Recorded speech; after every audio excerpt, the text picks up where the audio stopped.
Let's bring in Florida Republican Congressman Byron Donalds. Congressman, thanks so much for joining us. We really appreciate it. People can see that you have a two-tier justice system at the highest levels of our government. You have somebody in Donald Trump, you know, like him or hate him. The big question is it worth charging a former president in a way that no other former president has ever been charged or even contemplated to have been charged? Conversely, you have a Secretary of State, you have a current president who took classified information out of a SCIF when he was a United States senator, and again took classified information when he was a vice president, did not have the ability to declassify information, was not head of the executive branch, and they're walking around like there's nothing to see here, there's no big deal. Yet when it's Donald Trump, it's now the crime of the century. And I know you're saying, oh, but they're talking about obstruction.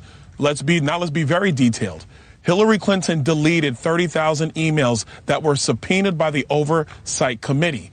When her team was being interviewed, on the backside, they were smashing cell phones and they were actually cleansing the servers that she was using. And the only reason we know she had classified information on the server is because they ended up on Anthony Weiner's laptop when he was being investigated for child pornography.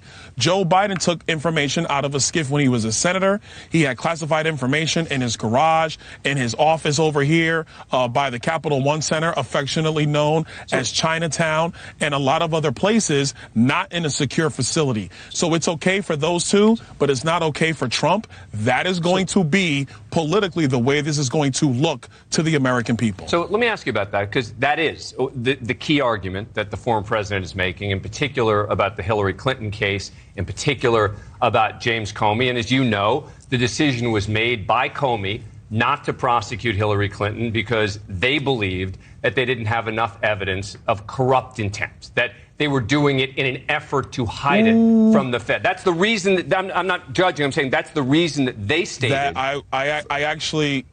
That is the reason they stated. But I actually would disagree with that, because that's not a question. I mean, that's what he said. In light of the report put forward by John Durham just a couple of weeks ago, we now know that the political elements at FBI basically looked at this and said, "Ooh, she might be president. Let's not do anything with this." So I understand that is actually the rationale.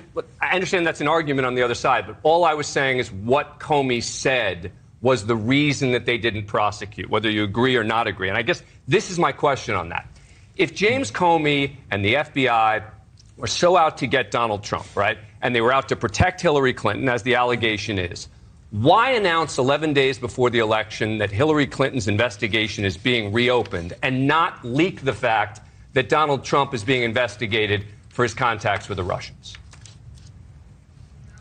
A couple of reasons why. And I'm going to go back to the Durham report, because it was put forward by a special counsel, somebody who, until that report was released, had all of the respect and integrity from all sides of the political apparatus here in Washington, D.C. If you go back to that time period, what happened with Hillary Clinton was a couple of things. One, they were afraid of the retribution from her if she won the election and became president. Number two, the same people in the FBI knew that she laundered phony information through the intelligence community that was the basis of a phony FISA warrant to spy on Donald Trump's campaign. Those things are factual. You can say we're going to take James Comey at his word, but if that's the case, then why don't you take Donald Trump at his word? Yep. And that's the issue that people are going to have politically, from a political context. I'm not going to judge the legal side of this because I'm not an attorney. I'm going to talk about the political side. And I'm talking about the political too, right? I'm not asking about the legal decisions that they made. Sure. I'm just wondering if they were out to get him, why they wouldn't have just put out a little leak that there was this Russia investigation that would have hurt his campaign, and instead they just talked about the Hillary Clinton investigation 11 days before the election. We now know that the FISA warrant that was issued was bogus. Yeah. It was based on information in a phony dossier that the Clinton campaign paid for. That is now known information. Nobody's even disputing that. The Clinton campaign today doesn't dispute that. Nobody really disputes that. Yeah. So then to still say that, oh, well, that's hearsay, we're not really sure, that's not being credible I wasn't to the saying fact anything of about where hearsay. we are today. You're right about the phony dossier and the fact that it was criticized. The Inspector General of the FBI criticized it. The FBI Inspector General actually criticized the way the FBI had been doing FISA warrants for 6 years previously as well. But yeah. Elizabeth? All right.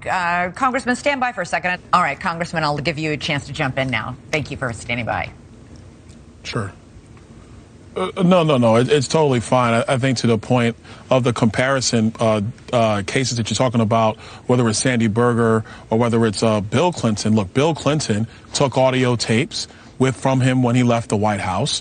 This actually went to court. There was a FOIA request for these audio tapes under the Presidential Records Act, and the court decision at the time said basically that the President of the United States has broad latitude to retain documents and to go through them over a series of time, about 5 years, with the National Archives. And they ruled completely in Bill Clinton's favor. If you take Sandy Berger, he was basically stuffing classified information in his shorts. You're not allowed to do that. I'm a United States congressman. If I take classified information from a SCIF, I have violated the Espionage Act. It is very different, and this is the thing people need to understand. A president of the United States is different than everybody else because they are the executive branch. They are the ones who dictate all steps, all terms, what is classified information, and also what is not classified information. And that comes from the president. Byron, it depends. Well, look, let me come back and explain a couple things, how I see this. Number one, we have to be very clear on this. The only reason that we're even in this place is because of politics. Yes, you could say his words. The indictment from Jack Smith, this is also the same prosecutor who who actually indicted and convicted Bob McDonnell, and that was overturned 8-0 by the Supreme Court. 8-0, they overturned that. It's the same guy who went after John Edwards, and that was laughed out of court. So he already has a history of overcharging and go beyond a certain mean. It wasn't laughed out of court. Hold on, but let me. It wasn't laughed out of court. But just as a point of qualification, go ahead, finish your point. Let me finish. All right, I'm going to finish my point. The other thing on this is that the entire way we got to this saga, if you will, is that the National Archives was going back and forth with Donald Trump and his attorneys. They then went to the Department of Justice. Don't know the reasons for that. The Department of Justice said to NARA, we don't have the authority to expand the scope of this. We have to go to the White House. They go to the White House. The White House counsel makes a determination on essentially presidential privilege, executive privilege, and they allow DOJ to open up the scope. That is how we got here. Now, here's the fundamental political question. Does Joe Biden's DOJ, and frankly, does Joe Biden's White House counsel, do they do that if we're talking about Hillary Clinton? You and I both know the answer is no. No, I don't know that. They don't do that. I don't know that Biden's White House made this happen either. I don't think you have the sequence of events right. The White House counsel, Chris, this is documented.